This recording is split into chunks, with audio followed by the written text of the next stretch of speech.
Magandang araw, Sir Eric. Ako po si Anton, taga-baryo San Rafael sa isang malayong probinsya sa Kabisayaan. Matagal ko nang gustong ibahagi itong kwentong to dahil hanggang ngayon, kahit 40 taon na ang lumipas, hindi ko pa rin makalimutan ang mga nangyari noong taong 1980. Marami na akong narinig na kwento tungkol sa mga aswang, engkanto at maligno sa mga baryo. Pero iba talaga ang nangyari sa amin noon. Noong panahong yon, tahimik lang ang buhay ng San Rafael. Mga tao'y kilala ang isa't isa at halos lahat ng magpipinsan o magkakapitbahay. Pero may isang bahay sa may dulo ng baryo na palaging iniiwasan ng mga tao. Ang bahay ni Lola Simang. Si Lola Simang ay matandang babae. Halos 70 taon na noon. Lagi siyang nakaitim na bestida at bihira mong makitang lumalabas ng bahay tuwing araw. Paggabi lang siya lumalabas. Madalas ay may dala siyang lampara. Madalas ko siyang makita dati, nakatayo sa tapat ng bahay namin. Nakatingin lang sa mga bubong ng kapitbahay. Tahimik pero kakaiba ang titig. Sabi ng mga matatanda noon daw ng albularyo siya. Pero mula nang mamatay ang asawa niya, nag-iba raw ang ugali. Madalas siyang marinig na nagsasalita mag-isa sa loob ng bahay. At tuwing may namamatay na hayop sa baryo, lagi siyang napagbibintangan. Isang gabi habang nagiinuman kami kina Cardo at Brando sa harap ng bahay ni Vilma, napag-usapan namin si Lola Simang. "Pre," sabi ni Cardo habang may hawak na baso ng tuba, "naniniwala ka bang aswang talaga yung matandang yon?" Umiling si Brando at tumawa ng mahina. "Baka naman kasi sira ulo lang, pre. Matagal nang walang kasama yun." Sumabat naman ako. "Hindi ako sigurado pero kahapon lang nakita ko siya sa likod ng bahay namin. May kinakain siyang parang hilaw na karne. Akala ko baboy pero amoy dugo." Tumahimik kami lahat. Narinig pa namin ang tunog ng hangin sa mga puno ng nyog. Tumingin si Vilma, ang pinsan kong babae, sa direksyon ng bahay ni Lola Simang. "Hindi lang kayo ang nakakita," sabi niya. "Kahapon nakita ng nanay ko may pumasok daw sa bintana ng bahay ni Mang Iking. Tapos kinabukasan patay yung manok niya. Wala nang bituka." Napatingin kami sa isa't isa. Si Cardo pa ang unang nagsalita. "Baka pusa lang o aso." Pero umiling si Vilma. "Hindi pusa yun, Cardo. Nakita ng nanay ko yung paa. Parang tao, pero mahaba ang kuko." Kinilabutan ako sa sinabi niya. Noong gabing yun, nagpaalam na ako agad sa kanila at umuwi. Habang naglalakad ako sa madilim na daan, rinig ko ang mga kuliglig at tunog ng hangin. Pero sa bawat hakbang ko parang may sumusunod. Hindi ko na lang pinansin. Nang malapit na ako sa bahay, napalingon ako dahil parang may sumisitsit mula sa likod ng puno ng saging. Mahina lang pero malinaw. "Anton," napaatras ako. Walang tao pero may aninong dumaan sa gilid ng bakod. Dali-dali akong tumakbo papasok ng bahay. Isinara ang pinto at binuksan ng lampara. Ang puso ko malakas ang kabog. Tinignan ko ang labas sa may bintana at doon ko siya nakita. Si Lola Simang, nakatayo sa tapat ng bahay. Nakangiti.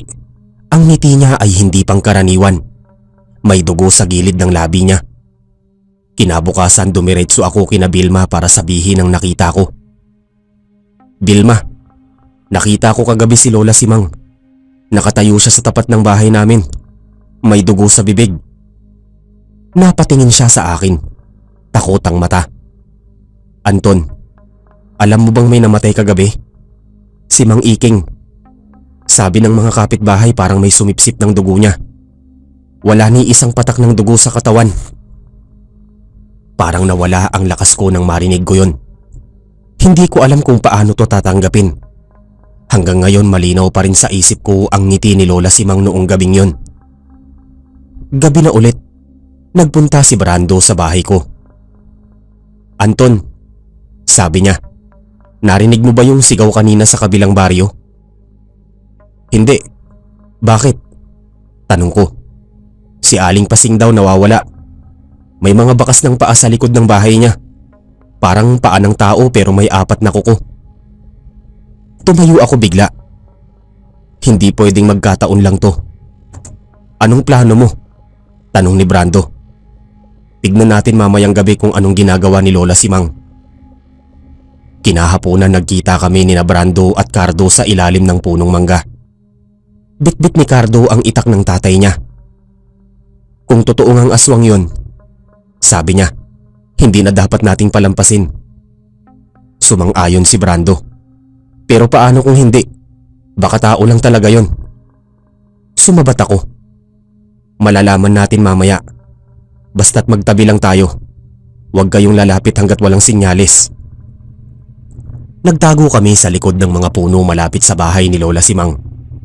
Tahimik, tanging huni ng kuliglig at ihip ng hangin lang ang maririnig. Makalipas ang ilang minuto bumukas ang pinto ng bahay. Lumabas si Lola Simang, bitbit ang lampara at isang maliit na sisidlan na parang paso. Lumakad siya papunta sa bakanting lote sa dulo. Pre, bulong ni Cardo. Sundan natin. Tahimik kaming naglakad sa dilim. Nang makarating siya sa gitna ng bakanting lote, inilapag niya ang sisidlan. At sa harap ng mga mata namin, may inilabas siyang parang basang karne. Hindi ko alam kung hayop o tao pero nilagay niya yun sa lupa at tila may sinasabi habang umiikot. Ilang sandali pa bigla niyang itinungo ang ulo at parang inaamoy ang hangin. Napatingin siya sa direksyon namin. Anton, napaatras kami lahat. Paano niya nalaman na nandito tayo? Tanong ni Brando. Tahimik si Cardo. Nakita ko ang kamay niyang nanginginig habang hawak ang itak. Hindi ang tao pare. Bulong niya. Maya-maya nakita naming bumaliktad ang ulo ni Lola Simang. Parang hindi buto ang leeg. Narinig namin ang tunog ng pagkabasag ng buto at ang tunog ng halakhak na hindi pangkaraniwan. Tumakbo kami pero parang sinusundan kami ng halakhak niya. Paglingon ko wala na siya sa gitna ng lote. Paglingon ko ulit sa harap, andoon siya. Nakatayo, ilang metro lang ang layo. Ang mga mata niya ay pula at sa bibig niya may ngipin na matatalim. Sumigaw si Cardo at tinaga niya ito ng itak pero walang tinamaan. Nawala lang siya bigla sa hangin. Anton! Sigaw ni Brando. Tara na! Tumakbo kami papunta sa baryo. Hindi ko alam kung paano kami nakauwi pero nang huminto kami sa arap ng bahay ni Vilma, doon namin nakita ang hindi namin inaasahan. Si Vilma, nakaupo sa hagdan, umiiyak. Anong nangyari Vilma? Tanong ko. Tumingin siya sa amin, nanginginig. Nakita ko si Lola Simang. Pumasok siya sa bahay tapos kinuha niya si nanay. Napahawak si Brando sa ulo niya. Diyos ko! Lumapit ako kay Vilma at tinanong, saan siya dinala? Tinuro niya sa likod ng bahay, sa direksyon ng gubat. Hindi na kami nagdalawang isip. O Anton, anong gagawin natin ngayon? Tanong ni Cardo habang nanginginig pa rin sa takot. Nakatingin lang ako sa gubat sa likod ng bahay ni Vilma. Madilim na. Tanging liwanag ng buwan lang ang gabay namin. Hindi tayo pwedeng tumigil. Sagot ko. Nandoon si nanay ni Vilma. Kung totoo mang aswang si Lola Simang, baka hindi na natin siya abutang buhay. Lumapit si Vilma hawak ang maliit na lampara. Sasama ako, sabi niya. Nanay ko yun Anton. Hindi ko siya iiwan. Vilma, delikado to, sabi ni Brando. Paano kung umatake ulit yung matanda? Pero matigas si Vilma. Mas delikado kung wala tayong gagawin. Nagkatinginan kaming tatlo. Wala na kaming oras para magtalo. Kinuha ko ang isang poste ng kahoy na may pako sa dulo. Si Brando naman ay may dalang kutsilyo at si Cardo hawak pa rin ang itak ng tatay niya. Paglapit namin sa gubat naamoy namin agad ang kakaibang amoy. Parang nabubulok na karne at dugo na matagal nang natuyo. Tahimik ang paligid. Wala kang maririnig kundi ang ihip ng hangin at lagaslas ng mga dahon. Habang naglalakad kami napansin kong may mga bakas ng paa sa putik. Anton, tignan mo, bulong ni Cardo. Ang mga yapak ay hindi normal. Malalaki at may mahahabang kuko. Nagpatuloy kami hanggang sa makarating kami sa isang lumang kubo sa gitna ng gubat. Wala kaming ideya na may bahay pala ron. Sira-sira na ang bubong at may mga dahon ng saging na nakasabit sa paligid. Sa loob may ilaw ng lampara. "Diyan yun," bulong ni Vilma. "Diyan ko narinig yung sigaw kanina." Lumapit kami ng dahan-dahan. Pagsilip ko sa maliit na siwang ng dingding, halos hindi ako makahinga sa nakita ko. Si Lola Simang, nakasayad sa kisame. Oo, Sir Eric, hindi siya nakatayo, kundi nakabitin ang ulo, pababa, habang kumikilos na parang paniki sa harap niya. Nakahandusay ang nanay ni Vilma. Walang malay at tila may sugat sa leeg. Nanigas ako sa kinatatayuan ko. "Si nanay," halos pabulong na sabi ni Vilma habang pinipigilan ng luha. Hinawakan ko ang braso niya. "Huwag kang maingay." Biglang bumaba si Lola Simang mula sa kisame. Parang wala siyang buto sa katawan habang gumagalaw. Madulas, parang ahas. Lumapit siya sa katawan ng ina ni Vilma at biglang inilabas ang dila niyang mahaba, manipis at parang buntot ng daga. Nilapat niya ito sa sugat ng babae. "Diyos ko," bulong ni Brando, sabay takip ng bibig. Hindi ko na alam kung saan ko kinuha ang lakas pero bigla akong lumapit sa pinto. "Ngayon na!" sigaw ko.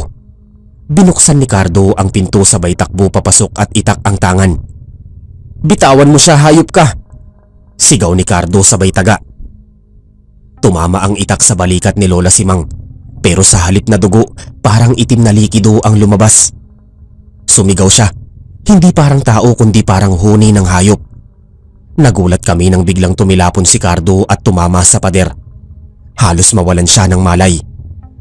"Vilma, tulungan mo ang nanay mo!" sigaw ko habang sinasaksak ni Brando ang matanda. Pero walang epekto. Bawat tama ng kutsilyo bumabalik lang parang goma ang balat. Bigla kong naalala ang sinabi ng lola ko noon. Ang aswang, takot yan sa asin at langis ng nyog na may dasal. Kinuha ko ang maliit na garapon ng langis na dala ko sa bag at binasag yun sa ulo ni Lola Simang. Umalingasaw ang amoy ng nasusunog na laman. Sumigaw siya, malakas at sa gitna ng dilim parang nagliwanag ang mga mata niya bago ito tuluyang naglaho. Pagbukas namin ng mata, wala na siya. Ang natira lang usok at mabahong amoy ng nasunog na karne. Lumapit si Vilma sa ina niya. Umiiyak. "Ma, gising ka." Mahina, bumuka ang mata ni Aling Rosa at huminga ng malalim. "Vilma," sabi niya pero mahina. "Tumakbo kayo. Hindi pa siya patay." Napasigaw si Brando. "Anong ibig niyang sabihin? Hindi natin siya tuluyang napatay?" Sigaw ko. "Kailangan nating umalis ngayon." Dinala namin si Aling Rosa palabas ng kubo. Pero habang papalayo kami, narinig naming muli ang halakhak. Pamilyar. Mababa, parang nanggagaling sa ilalim ng lupa. "Hindi kayo makakatakas." Paglingon namin mula sa dilim ng gubat, may humahabol. Isang malaking itim na nilalang na may mahahabang kuko at mata na pulang-pula. Hindi na tao si Lola Simang. Ang balat niya ay kulay abo at ang mga ngipin ay matatalas na parang ng aso. Hinampas siya ni Cardo ng itak pero tinapon lang siya ng nilalang. Tumakbo kami. Halos madapa si Vilma habang buhat-buhat ang ina niya. "Doon sa ilog!" sigaw ko. "Sa ilog tayo dumaan." Habang tumatakbo kami, rinig pa rin namin ang mabigat na yapag sa likod. Paglapit namin sa ilog, agad kong binuhusan ng asin ng tubig at sumigaw, "Tumalon kayo!" Isa-isa kaming tumalon sa ilog. Paglingon ko, nakita kong nakatayo sa gilid ng pampang si Lola Simang. Hindi makatawid. Nanginginig siya sa galit pero hindi siya makalapit sa tubig. Sumigaw siya sa amin, "Babalikan ko kayo. Wala kayong ligtas." Pagkalipas ng ilang minuto, nakarating kami sa kabilang dulo ng ilog. Doon na rin kami nagpahinga. Basang-basa at hingal na hingal. Si Aling Rosa mahina pa rin pero buhay. Si Cardo naman may sugat sa balikat at halos hindi makagalaw. "Anton," sabi ni Brando, "anong gagawin natin ngayon?" "Tatawagin natin si Mang Ben, yung albularyo sa kabilang baryo. Siya lang ang marunong lumaban sa mga ganitong nilalang. Kinabukasan maaga kaming pumunta sa bahay ni Mang Ben. Matanda na rin siya pero kilala sa buong bayan bilang albularyo at manggagamot. Pagdating namin sinabi ko agad ang lahat. Tahimik lang siyang nakikinig hanggang sa nagsalita. Matagal ko nang kilala si Simang. Sabi ni Mang Ben, hindi basta-basta yan. Ang dugo niya ay pinagpala ng masamang nilalang. Kung gusto niyong tapusin yan, kailangan niyong sirain ang pinagmulan ng lakas niya. Ang libingan ng asawa niya. Napatingin kami sa isa't isa. Nasaan yun, Mang Ben? Tanong ko. Sa likod ng bahay niya. Sa ilalim ng punong dapdap. Sagot niya. Pero mag-ingat kayo. Bago niyo pa man mapuntahan yon, siguradong pipigilan kayo ni Simang. Kinagabihan bumalik kami sa baryo. Tahimik. Wala nang tao sa kalsada. Halos lahat ng bahay nakasara.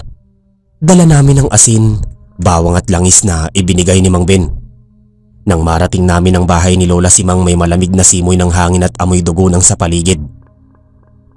Anton, bulong ni Vilma. Sigurado ka bang kaya natin to?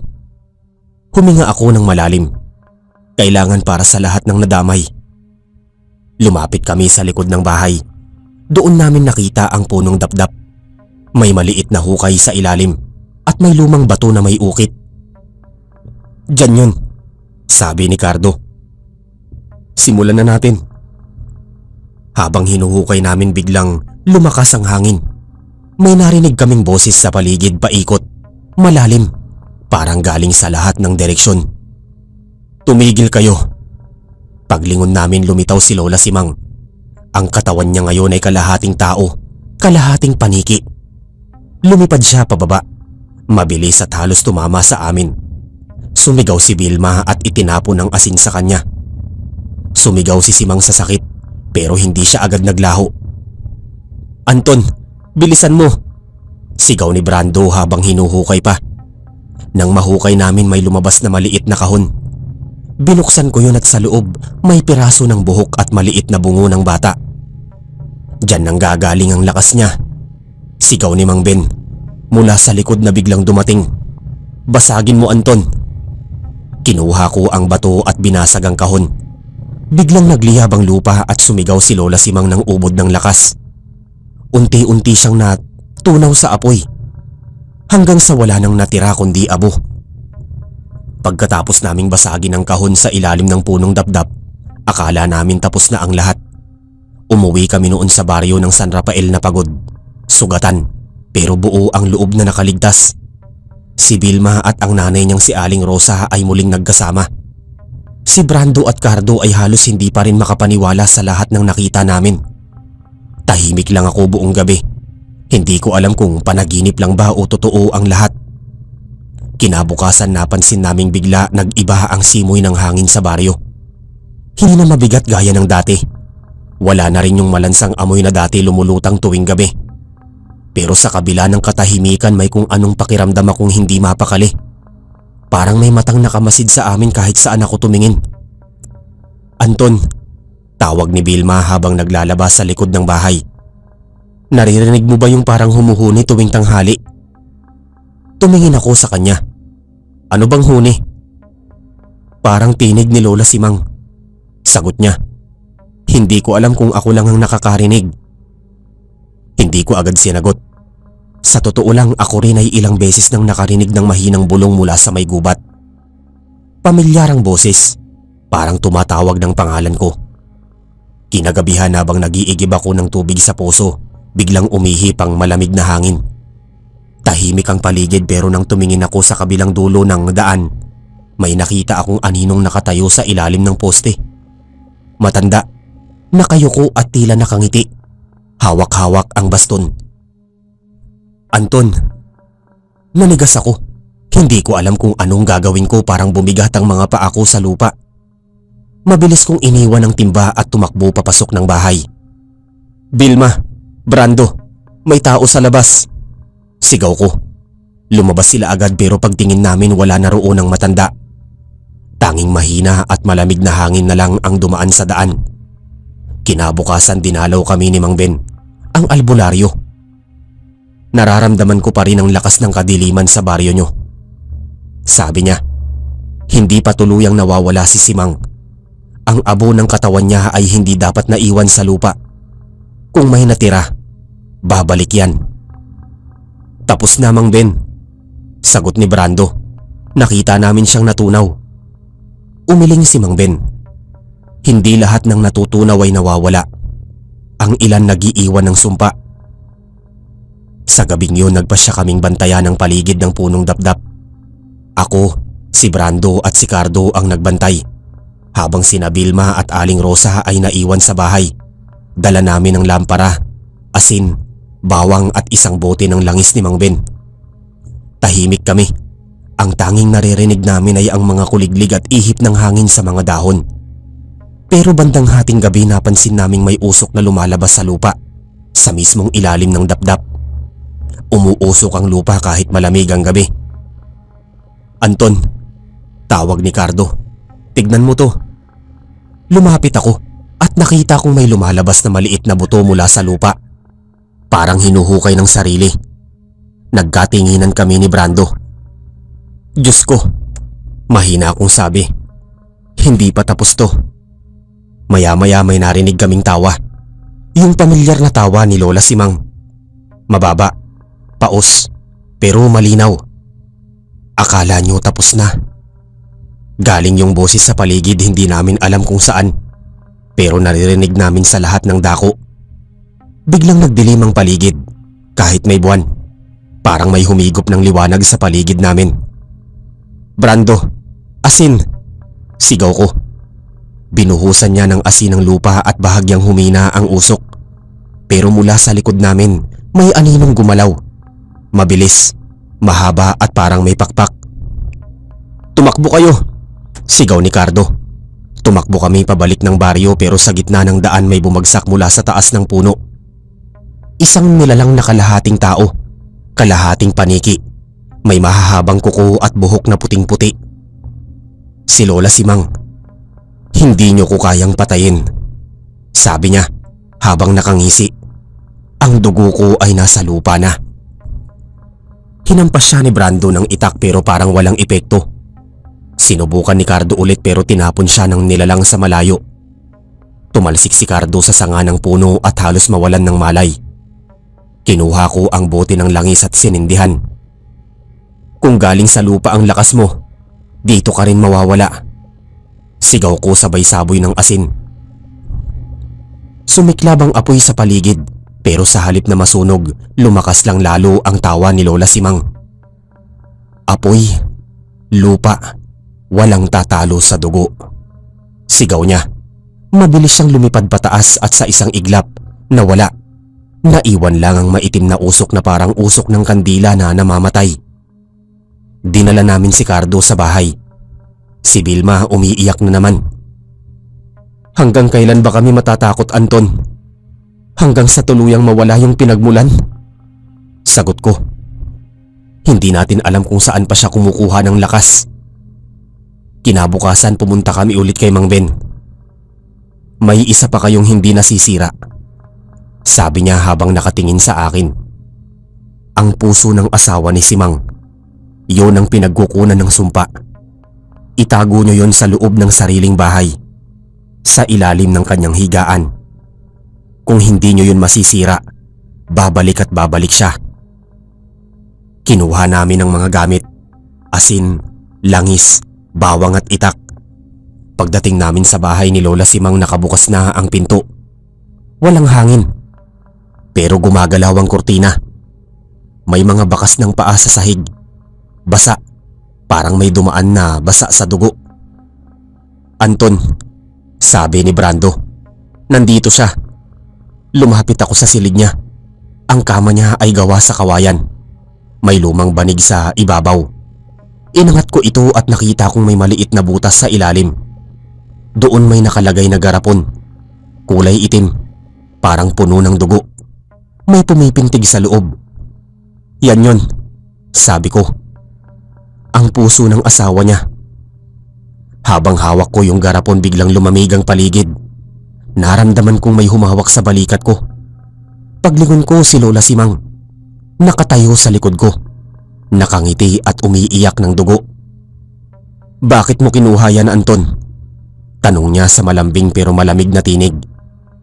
"Hindi mo alam kung anong kasalanan mo. Hindi ito sayo." Sagot ko, sabay bagsak ng garapon sa sahig. Pumutok yun at lumabas ang pulang likido na agad nagliyab. "Hindi mo alam kung sino ako." Sigaw ni Simang. Ang dugo ko ay buhay sa bawat sigaw ng takot. Sumabog ang apoy sa paligid pero hindi kami umurong. Binuhusan namin siya ng langis sabay dasal ni Brando ng Aba Ginoong Maria. Habang dinadasal niya, unti-unting sumisigaw si Simang. Hanggang sa natunaw ang balat niya at naglaho ang katawan. Naiwan lang ang abo sa gitna ng sahig. Pagkatapos noon, tahimik na ulit ang paligid. Ang bahay niya ay unti-unting nasunog. Pinanood lang namin hanggang sa abo na lang ang natira. Si Vilma humawak sa kamay ko. "Tapos na ba talaga, Anton?" "Hindi ko sigurado," sabi ko. "Pero kung hindi man, lalaban tayo ulit." Kinabukasan sa baryo ng San Rafael muling bumalik ang katahimikan. Ang hangin ay presko. Ang mga tao ay lumabas na ulit ng bahay. Wala na ang amoy ng dugo o usok pero sa ilalim ng punong dapdap, may isang abo na hindi pa rin nawawala. Pinilit na tanggalin ng mga tao pero bumabalik kinabukasan. At sa tuwing dumidilim ang langit at humahampas ang ulan, may makikita pa ring aninong nakatayo sa tabi ng dapdap. Matanda, payat at may pulang mata. Nakangiti lang, parang nagbabantay. Mag-aalas 12 na ng gabi nang marinig muli ni Vilma ang kaluskos sa likod ng bahay nila. Tulad ng dati, pamilyar na ingay yun. Parang may kumakayod sa bubong. Mabagal pero may bigat ng tao. Dahan-dahan niyang binuksan ang ilaw sa kusina at sa tapat ng bintana, kita niya ang liwanag ng buwan na tumatama sa mga dahon ng saging sa likod bahay. Ang hangin ay malamig at parang may dalang amoy na hindi niya maipaliwanag. Halong dugo at panis na karne. "Brando," mahinang tawag ni Vilma, pero hindi kumilos ang asawa niya. Tulog na tulog si Brando sa papagkatabi si Cardo na mahigpit ang yakap sa kumot. Wala siyang magawa kundi lumapit sa bintana at sumilip. Sa may punong mangga sa tapat ng kubo may aninong gumagalaw. Matagal niyang pinanood hanggang sa may makita siyang kumikintab. Parang mga mata, hindi mata ng hayop. Malalaki, mapula at nakatitig sa kanya. Parang galit, parang gutom. Agad niyang isinara ang bintana at kinuha ang rosaryo sa tabi ng pinto. Pinagmasdan niya ang paligid sabay dasal ng mahina. Pero ramdam pa rin niya ang presensya ng kung ano man yun sa labas. Kinabukasan pinuntahan ni Vilma si Lola Simang sa bahay nito. Ayaw niya sanang magtanong pero simula noong gabi ng pagkawala ng kambing nila, hindi na siya mapakali. Si Lola Simang ay nakatira sa dulo ng Sitio Balete. Isang bahay na gawa sa kawayan at yero at may bakuran na puno ng halamang walang pangalan. Laging sarado ang bintana at amoy matapang ang paligid. Parang pinaghalong usok ng insenso at dugo ng manok. Pagdating ni Vilma sa tapat, tinawag niya si Lola Simang pero walang sumagot. Kaya kinatok niya ulit ang pintuan. "Lola, ako po ito si Vilma. May itatanong lang po ako." Ilang segundo lang bumukas ang pinto. Dahan-dahan, lumabas si Lola Simang. May dalang mangkok ng kung anong sabaw at sa gilid ng labi niya may bahid ng dugo. "O Vilma, anong atin?" sabi ni Lola Simang.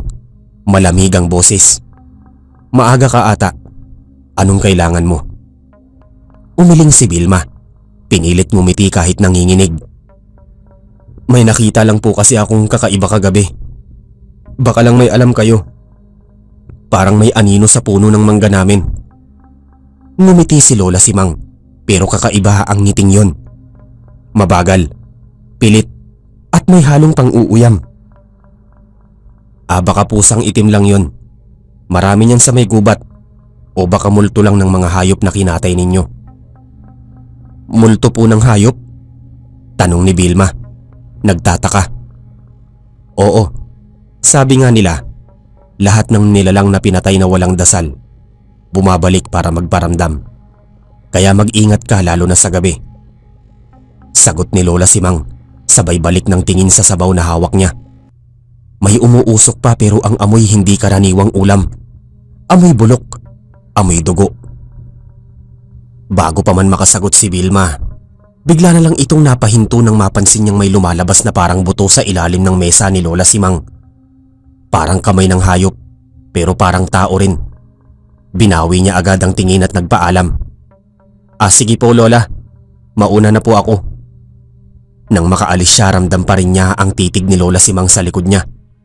Hanggang makarating siya sa bahay nila, parang sinusundan siya ng malamig na hangin. Pagdating ni Vilma, sinalubong siya ni Brando. Saan ka galing? Tanong nito. Kay Lola Simang. Sagot ni Vilma. Brando, may kakaiba sa kanya. Nakita ko mismo. May dugo sa labi niya. Siguro naman hindi mo agad huhusgahan si Lola Simang, sabi ni Brando. Pero kahit siya, halata sa mukha ang pag-aalala. Pero kung totoo ang hinala mo, kailangan nating mag-ingat. Dumaan ang ilang araw at muling may nangyaring kababalaghan sa Sitio Balete. Nawalan ng manok si Mang Berting, tapos si Aling Petra naman, may baboy na bigla na lang natagpuan na parang kinain ng hayop. Walang laman, puro balat at buto na lang. Kinagabihan, habang nagkukumpul-kumpul ang mga taga-baryo sa tapat ng kapilya, lumapit si Cardo sa tatay niyang si Brando. Tay, nakita ko po si Lola Simang kanina sa likod ng bahay. Nakaupo po siya sa lupa, may kinakain. Napatingin si Vilma. Nanginginig ang boses. Anong kinakain niya? Hindi ko po alam, pero parang kamay ng tao. Tahimik ang lahat. Wala ni isa ang nagsalita. Tanging hangin lang ang maririnig, pati ang mga kuliglig na tila natahimik. Kinabukasan, nagdesisyon si Brando na sundan si Lola Simang. Gabi na nang makita niyang lumabas ito ng bahay. May daladalang supot. Sinundan niya ito hanggang sa masukal na bahagi ng gubat malapit sa ilog. Doon niya nakita mismo si Lola Simang, nakaluhod sa lupa. Dinudukot ang laman ng isang patay na baboy gamit ang mahabang kuko at dinidilaan ng dugo. Nang mapansin ni Lola Simang na may tao, bigla itong tumingin sa kanya. Namumula ang mata, mahaba ang dila at may ngipin na parang aso. Napaatras si Brando, pero mabilis si Lola Simang. Tumalon ito sa sanga ng puno at tumawa ng kakaibang tawa. Parang halakhak ng matandang babae na sinasabayan ng iyak ng bata. Brando, nakikita kita. Bulong nito sa dilim. Dali-daling tumakbo si Brando pabalik sa bahay. Nanginginig, pawis na pawis at halos hindi makapagsalita. Nang marinig ni Vilma ang tinig niya sa labas, agad niya itong sinalubong. Anong nangyari, Brando? Sigaw ni Vilma. Si Lola Simang, aswang siya. Vilma, nakita ko mismo. Kinakain niya yung laman ng baboy, parang hayok. Hindi tao yun. Napaiyak si Vilma sa takot. Anong gagawin natin? Bukas pupunta ako kay Mang Tonyo. Siya lang ang may alam sa may ganitong bagay, sagot ni Brando. Kinabukasan, pumunta nga sila kay Mang Tonyo, ang pinakamatandang albularyo sa Sitio Balete. Kilala itong marunong sa mga orasyon at pangontra sa mga nilalang ng dilim. Pagkarating nila, agad silang pinapasok ni Mang Tonyo. Alam ko kung bakit kayo nandito, sabi ni Mang Tonyo habang pinagmamasdan si Brando. Nararamdaman ko ang bigat sa likod mo. May nilalang na nagbabantay sa inyo. Si Simang yan. Matagal na siyang hindi tao. Paano po namin siya mapipigilan? Tanong ni Vilma, nanginginig. May paraan, sagot ni Mang Tonyo. Pero kailangan niyong maging matapang. Kapag inatake kayo sa gabi, huwag kayong tatakbo. Maghanda kayo ng bawang, asin at buntot pagi. Yun lang ang makakabasag ng lakas niya. Kinagabihan, naglatag sila ng asin sa palibot ng bahay at naglagay ng bawang sa bintana. Si Brando may hawak na buntot pagi, habang si Vilma naman ay yakap si Cardo sa loob. Tahimik ang gabi hanggang bigla nilang narinig ang kaluskos sa bubong. Sunod-sunod, may humahaplos sa yero, tapos may kalmot. Parang may gustong pumasok. Brando, naririnig mo yon? Tanong ni Vilma. Oo, huwag kang gagalaw, sagot ni Brando habang nakaposisyon sa ilalim ng bubong. Bigla na lang may bumagsak sa labas. Malakas, sabay halakhak ni Lola Simang.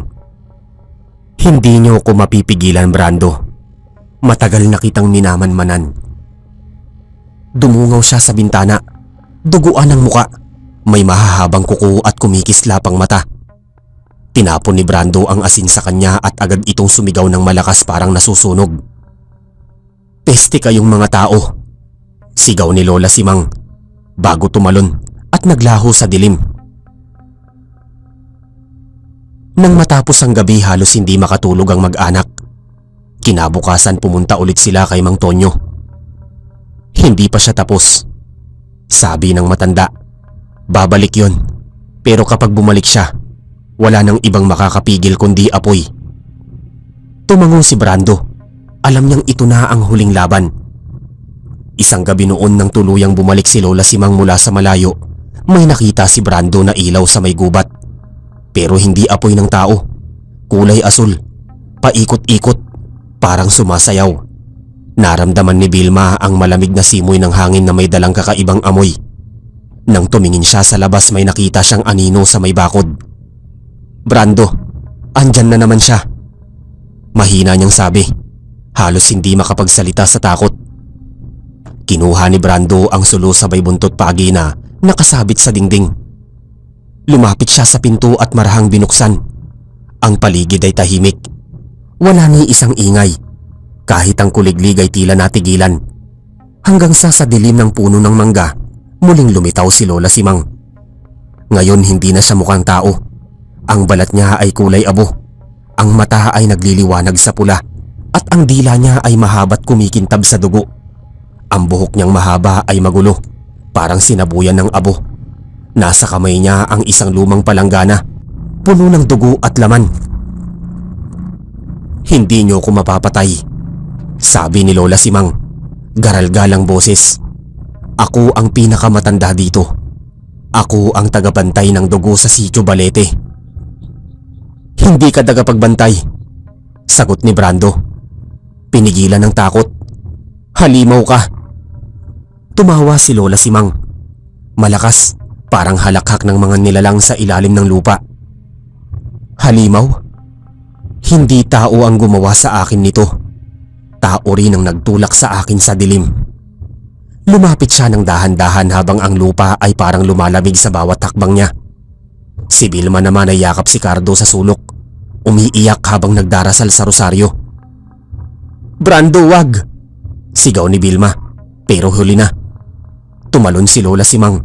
Mabilis at muntik nang maabot si Brando. Sa isang iglap sinindihan ni Brando ang sulo at itinapon sa katawan ng matanda. Sumiklab ang apoy. Sumigaw si Lola Simang ng ubod lakas. Ang apoy ay kumain sa balat niya, pero hindi siya agad nasunog. Lumapit siya kay Brando, hawak ang braso nito. Ramdam ni Brando ang init at amoy ng nasusunog na laman. Tinamaan niya ng buntot pagi sa liig ang matanda. Doon lang ito napahandusay. Ang sigaw ni Lola Simang ay umaalingaw-ngaw sa buong Sitio Balete. Sinabayan ng hangin at paglipad ng mga paniki. Hanggang sa tuluyang natupok ng apoy ang kanyang katawan. Ang lupa sa ilalim niya ay nag-iwan ng marka. Itim na bilog na hindi na nawala kahit ilang ulan ng dumaan. Pagkatapos ng gabing yun, tumahimik ang baryo. Wala nang kaluskos sa bubong. Wala nang biglang pagkawala ng alagang hayop at wala nang halakhak sa dilim. Pero si Vilma ay hindi pa rin mapakali. Sa tuwing daraan siya sa may punong mangga, tila may naririnig siyang bulong. Isang gabi habang pinapatulog niya si Cardo, napansin niyang bukas ang bintana. Nilapitan niya yun para isara, ngunit sa salamin ng bintana may nakita siyang aninong matanda. Mapula ang mata. Nakangiti. Vilma, hindi pa tapos ang dugo sa Balete. Mahinang bulong ng tinig, kasabay ng pagdulas ng malamig na hangin sa loob ng bahay. Napatakip ng bibig si Vilma. Nang lumingon siya, wala ng tao. Pero sa lupa may naiwan na bakas ng paa. Mahaba, matulis at parang hindi sa tao. Makalipas ang ilang araw, nagsimula uling mawala ang mga hayop sa baryo. May mga manok na naglaho at isang gabi si Mang Tonyo ay natagpo ang patay sa loob ng bahay niya. Walang sugat pero tuyo ang katawan, parang sinipsip ang dugo. Kinilabutan si Brando sa nakita. Sa tabi ng bangkay ni Mang Tonyo may nakaukit sa sahig na mga letra. Babalik ako. Mula noon ipinagpasya ng mag-anak na lisani ng Sitio Balete. Naiwan lang ang kanilang bahay, lumang kubo sa gilid ng punong mangga. At hanggang ngayon tuwing may dumaraan na gabi ng kabilugan ng buwan, sinasabing may maririnig pa ring halakhak ng isang matandang babae mula sa loob ng bahay na yon. Hindi na ako ang kinatatakutan ng mga tao, sabi ni Brando bago sila umalis, kundi alaala ng matandang hindi mamamatay. At sa bawat simoy ng hangin na dadaan sa Sitio Balete, may halong amoy pa rin ng abo at dugo. Paalala na minsan sa taong 1980, may isang matandang babae na tinawag nilang Lola Simang, ang kinatatakutan ng buong baryo.